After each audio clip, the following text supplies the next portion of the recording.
welcome to Dr. Dhara's Homeopathy Wellness Clinic and Counseling Center. We are back with one more segment and that is mental health.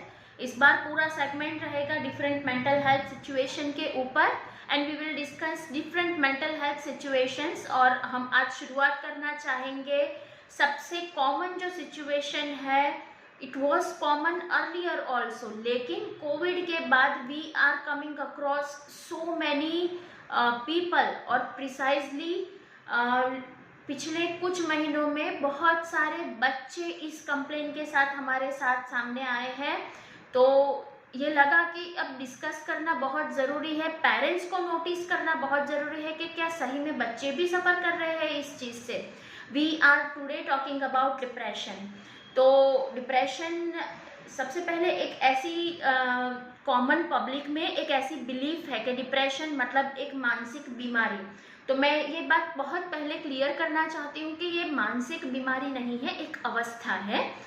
एक अवस्था है जिसके अंदर एक person जो है वो अनवेल फील करता है, थोड़ा सैड फील करता है, लो फील करता है, जिनको अपनी डेली एक्टिविटीज़ में या हॉबीज़ में इंटरेस्ट नहीं रहता और वो इमोशनली इतना डिस्टर्ब फील करते हैं, अनअटेंडेड या अनवेल फील करते हैं कि जिसकी वजह से उनकी जो डेली लाइफ है वो लाइफ अफेक्ट हो रही है। वो डेली लाइफ अफेक्ट हो रही है, उसके साथ साथ उनकी जो physical and mental well being है वो भी अफेक्ट हो रही है। तो सबसे पहले लोगों का एक नज़रिया बन गया है कि मानसिक बीमारी है और फिर लोग मुझे क्या कहेंगे, तो वो जजमेंट के डर से like I will be judged by people. अगर मैं किसी के पास काउंसलिंग के लिए गई या गया तो मुझे लोग पागल समझेंगे। तो ये जो डायग्नोसिस का डर घुस गया है उसके उन सब के अंदर, तो इस वजह से मैं आज उन सबको बताना चाहती हूँ कि डिप्रेशन एक अवस्था है, बीमारी नहीं है और डिप्रेशन फॉर्चुनेटली इज़ क्योरेबल। और अगर ऐसी कुछ चीज़ है, मूड स्विंग है, अच्छा नहीं लगता, फ्रस्ट्रेशन आता है, एंजाइटी होती है, इरिटेबिलिटी होती है, कुछ करने का मन नहीं करता, भूख नहीं लगती, नींद अच्छे से नहीं आती या तो डिस्टर्ब हो जाती है, नेगेटिव थॉट्स आते हैं, सुसाइडल अटेम्प्ट्स करने के थॉट्स आते हैं, आपको अलग अलग प्रकार की अलग अलग डिस्टर्बिंग फीलिंग्स आ रही है, कुछ भी ऐसा है तो आप अकेले नहीं हैं। वर्ल्ड वाइड WHO के हिसाब से there are more than 264 million people. पूरी दुनिया में there are more than 264 million people who are suffering with this kind of depressive disorders. सब कोई ना कोई सिम्टम्स को लेकर घूम रहे हैं, आप अकेले नहीं हैं। So don't have a fear of diagnosis, don't have a fear of being diagnosed, as well as don't have a fear of being judged by people, क्योंकि ultimately you are your own best companion। तो अगर कुछ भी है तो easily अपने nearest physician, nearest homeopath को approach कीजिए and get yourself treated, get yourself counseled well and get a healthy and happy life।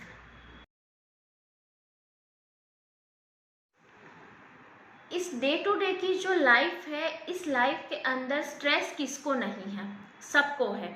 तो ये स्ट्रेस जो है वो एक्चुअली है क्या, तो स्ट्रेस जो है वो एक एंड रिजल्ट है किस चीज़ का, तो इंटरेक्शन बिटवीन द ह्यूमंस और इंटरेक्शन बिटवीन थॉट प्रोसेसेस और thoughts in a human mind which is seriously affecting the capacity of your thinking and resolving your issues।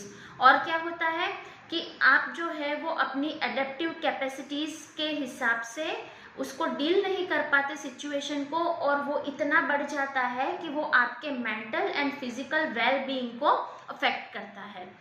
तो स्ट्रेस किसे नहीं है, मुझे, आपको, we all are blessed with stress.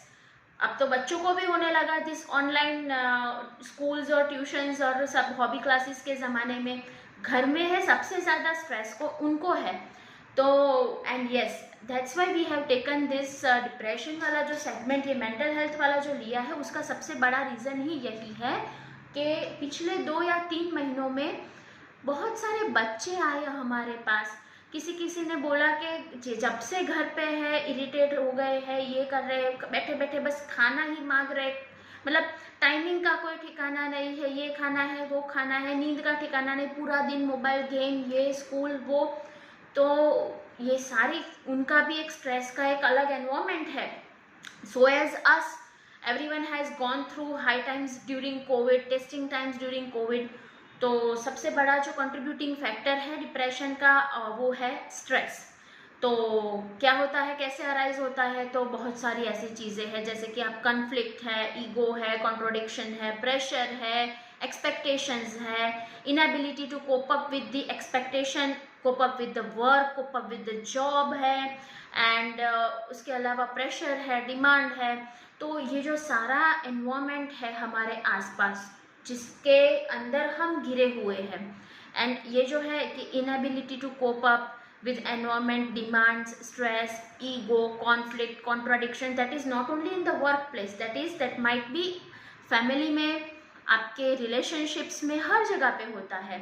तो इन सारी जो सिचुएशंस को जब आप कोप अप नहीं कर पाते, डील नहीं कर पाते, आपकी एडेप्टिव कैपेसिटीज इनसे हार जाती है, थक जाती है, तो आपका माइंड जो है वो धीरे धीरे धीरे धीरे गिव अप कर देता है, उसको इंटरेस्ट कम हो जाता है। तो और वो अराइज करता है एक सिचुएशन को जिसके अंदर फिर सब कुछ, ये सारे के सारे जो रिएक्शंस है वो डल हो जाते हैं, and that leads to ultimately.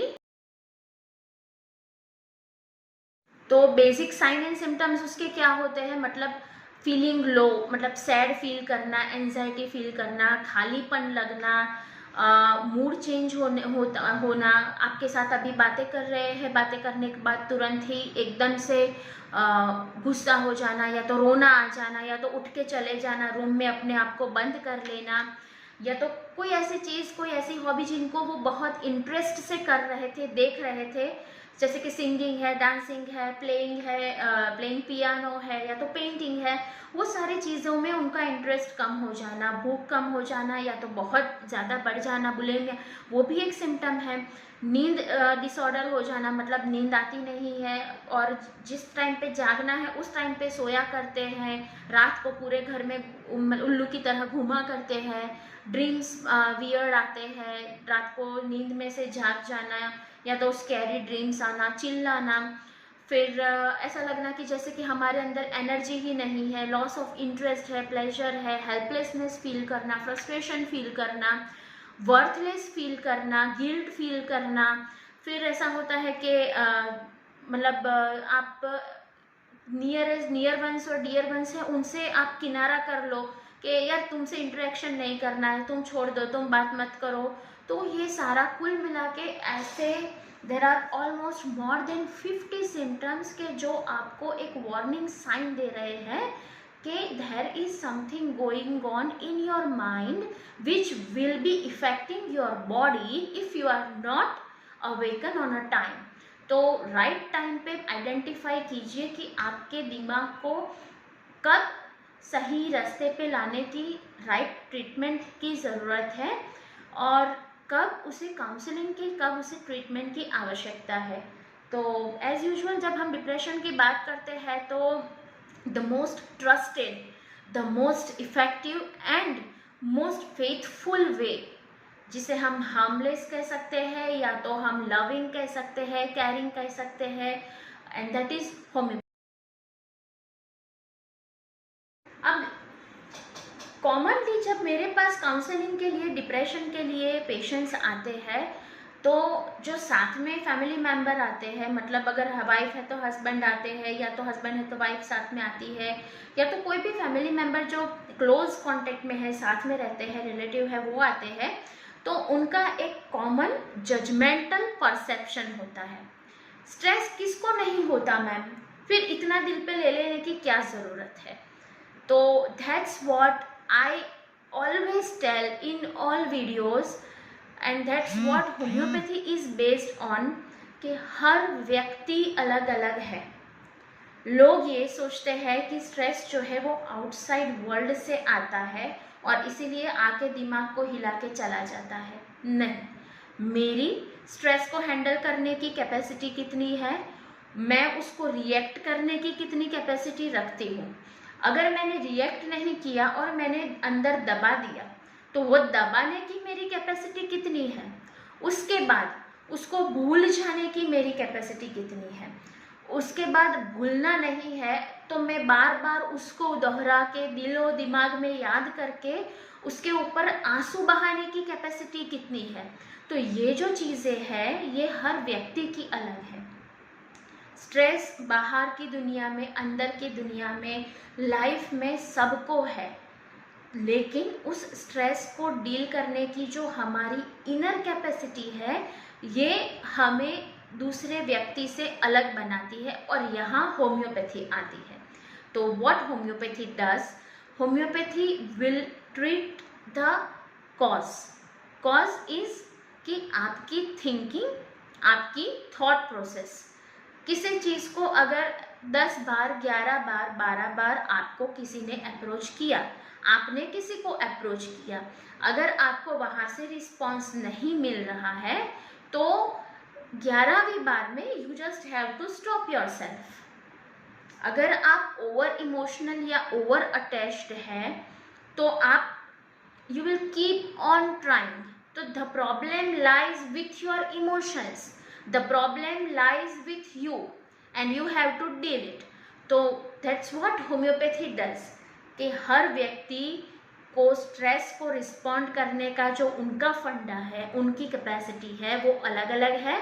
उस हिसाब से हम उस व्यक्ति का जो पिक्चर है वो बनाते हैं और उस हिसाब से उनकी दवाई डिसाइड होती है। सबसे बड़ी बात क्या है, a person feels much more better when they are listen. ऐसा कहते हैं कि a well listen case is half cured. तो ऐसा है कि कोई जब आपको सुनता है, कुछ ऐसी चीज़ें होती है कि जब आप घर में सबको बोल नहीं सकते, आपको ऐसा लगता है कि ये लोग मेरे बारे में ये सोचेंगे, कि मम्मी मेरे बारे में ये सोचेगी, पापा मेरे बारे में ये सोचेंगे, हस्बैंड मेरे बारे में ये सोचेंगे, या तो वाइफ मेरे बारे में ये सोचेंगी।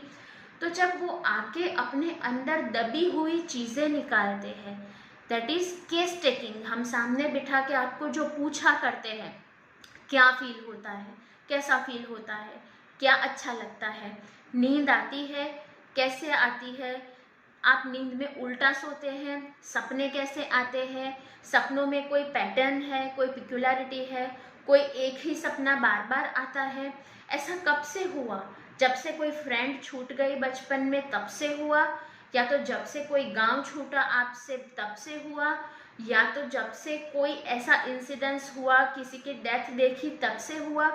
हर व्यक्ति का अपना अपना एक रीज़न है, लेकिन वही है कि अगर आप आएंगे तो हम आपके अंदर से हाथ डाल के वो रीज़न ढूंढ निकालेंगे।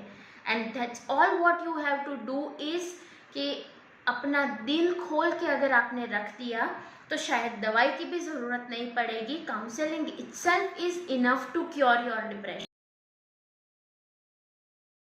होते हैं अलग अलग, लोगों को लगता है कि सिर्फ ऐसे मुंह फुला के बैठा रहना या गुमसुम रहना, कोने में जाके रोते रहना, वही डिप्रेशन है। ऐसा नहीं है। डिप्रेशन के भी टाइप्स होते हैं। कभी कभी एक्यूट फेज में थोड़े से ड्यूरेशन के लिए आता है, कभी कभी बहुत लंबा चलता है। तो एक होता है मेजर डिप्रेशन होता है, दूसरा होता है परसिस्टेंट डिप्रेसिव डिसऑर्डर होता है, तीसरा होता है पेरिनेटल डिसऑर्डर डिप्रेशन का होता है, and another is seasonal effective depression depression with साइकोसिस।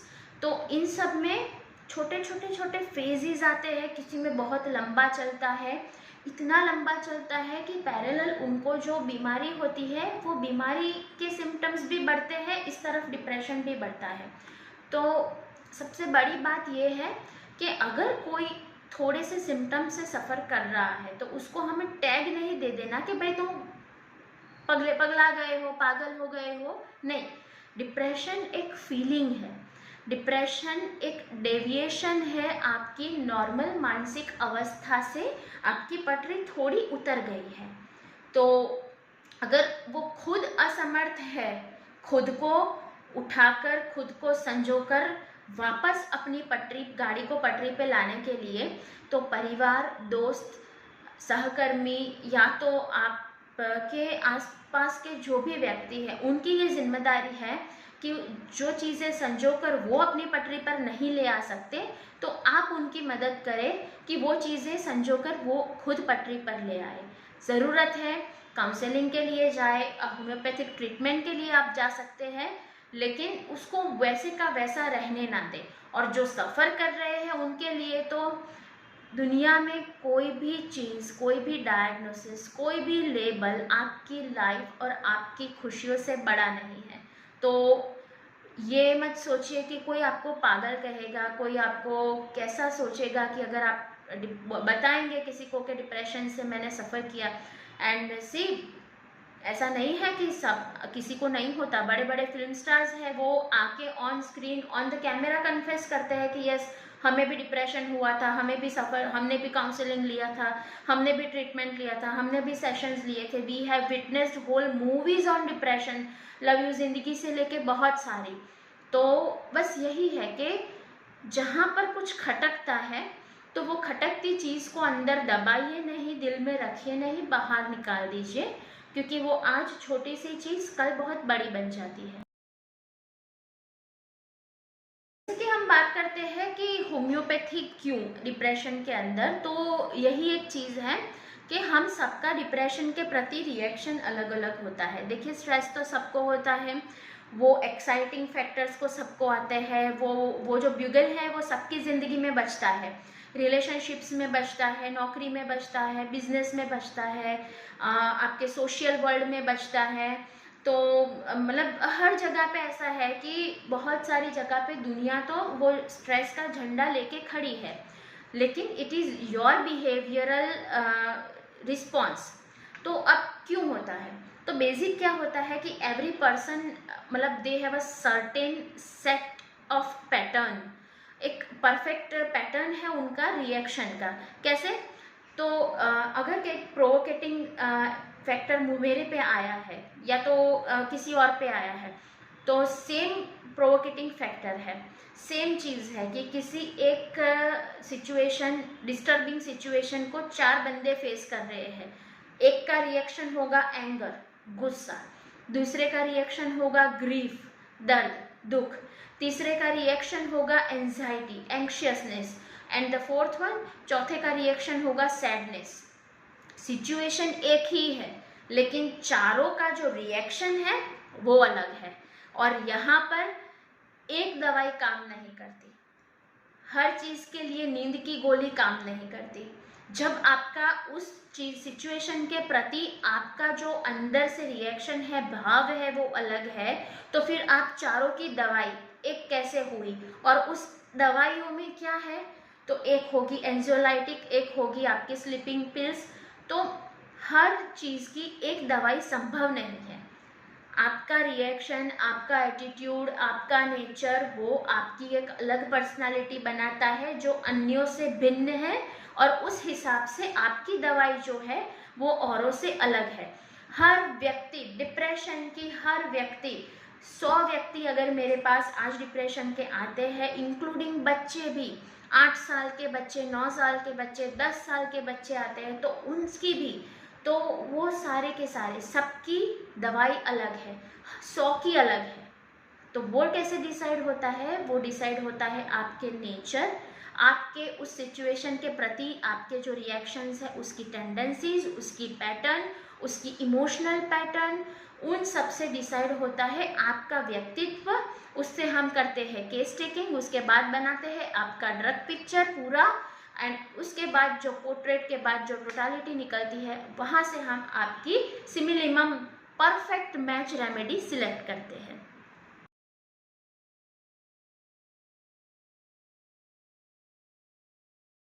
मैंने ये क्रिया कर दी, वो क्रिया कर दी, मतलब हम इस मेडिटेशन में गए, योग किया, वो किया। हर चीज़ आपको उस लेवल तक मदद करेगी जिस लेवल तक आप खुद पहुंचते हैं। लेकिन जहाँ पर आपने वो सारे इमोशंस है, वो सारे सिम्टम्स है, वो सारी तकलीफ़ें हैं दबा के रखी हैं, वहाँ तक हाथ सिर्फ आप ही का जा सकता है। तो एक लेवल तक आपको वो सब मदद करेगा, लेकिन उसके बाद खुद अपने आप वो रस्सी पकड़ के आपको बाहर आना है। एंड बहुत सारे लोग ऐसे हैं कि जो सिर्फ और सिर्फ क्रिटिसाइज होने के डर से अपने अंदर अपनी तकलीफ को छुपाए बैठे हैं। कोई क्या सोचेगा, कोई कुछ भी सोचे, आपको क्या फ़र्क पड़ता है? आपकी ज़िंदगी की, आपकी खुशियों की और आपकी वेल बीइंग की जो इफ़ेक्ट है वो आपकी फैमिली पर भी पड़ती है, वो आपके फ्यूचर पर, आपकी बॉडी पर, आपके जॉब पर भी पड़ती है। यहाँ पे लोगों का कोई रोल ही नहीं है। So please stop having that fear of being judged, being criticised और being tagged by that diagnosis. आप बिना डर, बिना टेंशन के अपने छोटे से छोटे डिप्रेशन के सिम्टम के लिए होम्योपैथ के पास आ सकते हैं एंड अपनी ज़िंदगी को एक नए नज़रिए से शुरू कर सकते हैं।